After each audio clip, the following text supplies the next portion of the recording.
পৃথিবীতে যার কেউ থাকে না তার রব আছে। সেজন্য আমি প্রায় সময় বলি, শ্রদ্ধা এবং ভালোবাসা নিয়ে জীবন চলার পথে কখনো যদি দেখেন আপনার আপনদেরকে আপনি পাশে পাচ্ছেন না, আপনরাই হাত ছেড়ে দিয়েছে, চেনা মানুষে চুপ উল্টিয়ে নিয়েছে, মন ছোট করার দরকার নেই।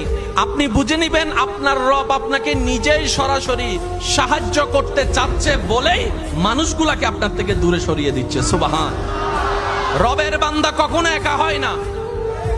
রবের বান্দা কখনো একা, ভয় লাগে একা থাকলে, ভয় লাগে একা থাকলে। রবের বান্দা কখনো একা হয় না। ইমাম গাজ্জালি কত সুন্দর বলেছেন, পৃথিবীর মানুষ বাঘকে ভয় পায়, পৃথিবীর মানুষ সিংহকে ভয় পায়, পৃথিবীর মানুষ জগতের মানুষ তোমরা যতক্ষণ তোমাদের দিলে রবের ভয়কে জায়গা দিবে না, পৃথিবী তোমাদেরকে ভয় দেখাবে। কিন্তু যেই দিনে রবের ভয় তুমি অন্তরে জায়গা দিবা, সৃষ্টি জগৎ তোমাকে ভয় পাওয়া শুরু করবে। সুবহান।